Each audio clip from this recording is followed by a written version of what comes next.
सल्लु अलल हबीब सल्लल्लाहु तआला अला मुहम्मद सल्लल्लाहु अलैहि वसल्लम। मेरे बीच और प्यारे इस्लामी भाइयों और मदनी चैनल के नाज़रीन, इस वक्त हम उस मुबारक पत्थर के पास मौजूद हैं। पता नहीं इसको पत्थर कहना भी मुनासिब होगा कि नहीं, क्योंकि दिखने में तो ये आपको पत्थर लग रहा होगा, लेकिन ये सिर्फ पत्थर नहीं है। एक बार आप तहज्जुद के वक्त शाह कुतुब आलम रहमतुल्लाहि तआला अलैह रात के अंधेरे में घर से बाहर निकले और पैर पे ठोकर लगी, तो आपने कुछ इस तरह इरशाद फरमाया कि क्या मालूम पत्थर है, कंकर है, लोहा है या लकड़ी है, ये ना जाने क्या है।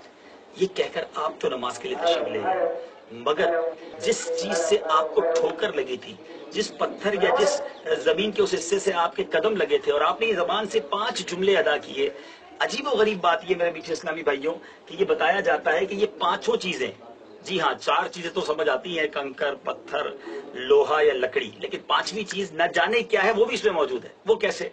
तो ये इंशाल्लाह हम यहाँ के जो मौजूद इस्लामी भाई उनसे पूछेंगे। ये हुजूर पत्थर है, ये पत्थर वाली साइड है, ठीक है। अब आप देख रहे होंगे बिल्कुल चिकना और बिल्कुल क्लियर ये पत्थर है।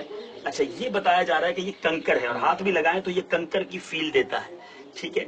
अच्छा, फिर इधर आए तो ये लोहा है, यानी ये आयरन है और इसको निकाल कर भी चेक किया जा चुका है।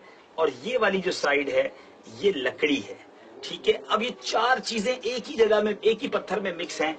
और अब बताया जा रहा है कि ये जो हिस्सा है जिसके बारे में बताया जा रहा है कि ना जाने क्या है, यहाँ से सुना है कि अंग्रेज लेबोरेटरी के लिए ये पीस भी निकाल के ले गए और अब तक लेबोरेटरी नहीं बता सकी है कि ना जाने क्या है। तो ये अल्लाह वालों की शान होती है कि उनकी जबान से निकला तो रब ने वैसा ही फरमा दिया। बहरहाल वो शेर मुझे याद आ रहा है, चाहे तो इशारों से अपने काया ही पलट देते। ये शान है उनके गुलामों की, सरकार का आलम क्या। अच्छा, एक और बड़ी खूबसूरत बात यहाँ मशहूर है कि अगर कोई दिल में तमन्ना है और अगर इस पत्थर को उठाया जाए तो तमन्ना अगर पूरी होनी है तो ये पत्थर आसानी से उठ जाता है, और अगर नहीं होनी तो ये पत्थर नहीं उठता। मुझे बता रहे थे इस्लामी भाई कि 10-12 साल का बच्चा अपने वालिद साहब के साथ यहाँ आया, बच्चे से ये पत्थर आसानी से उठ गया, वालिद साहब ना उठा सके। बहरहाल ये अजीब व गरीब जरूर लग रहा होगा आपको, लेकिन ये जिंदा हकीकत है और हम यहाँ मौजूद हैं। अब आइए कुछ नियतों के साथ मैं भी उठाने की कोशिश करता हूँ और देखते हैं ये पत्थर उठता है कि नहीं। पहले मैं वैसे ही इस पत्थर को पिक करने की कोशिश करता हूँ कि इसका वजन कितना है और क्या ये आसानी से उठता है या नहीं। बिस्मिल्लाहिर्रहमानिर्रहीम।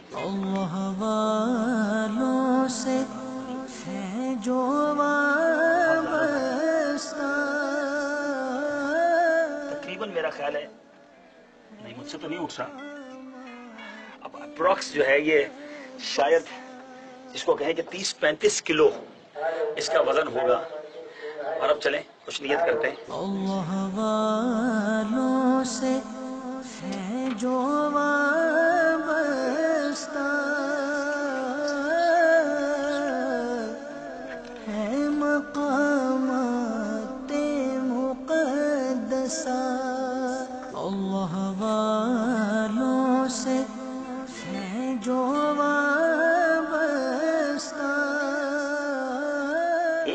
तमन्ना की मैंने और उससे वो पत्थर अल्हम्दुलिल्लाह उठ गया। दूसरी इल्तिजा की और जो दिल में ख्वाहिश थी वो पत्थर नहीं उठा। अब मैं तीसरी कोशिश करने जा रहा हूँ। वालों से है जो वाबस्ता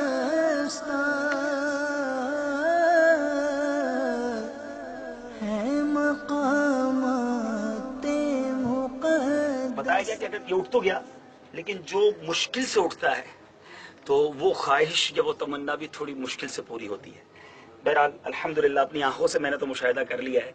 आप भी अगर अहमदाबाद शरीफ आएँ तो इस चीज़ को अपनी आंखों से मुशाहिदा कर सकते हैं। अल्लाह ताला मुझे और आप सबको नेक मुबारक जगहों पर, मुक़द्दस जगहों पर जाने की तौफीक अता फरमाए। सल्लु अलल हबीब सल्लल्लाहु तआला अला मुहम्मद सल्लल्लाहु अलैहि वसल्लम। सल्लु अलल हबीब सल्लल्लाहु तआला अला मुहम्मद। मुझे अपनी और सारी दुनिया के लोगों की इस्लाह की कोशिश करनी है इंशाअल्लाह।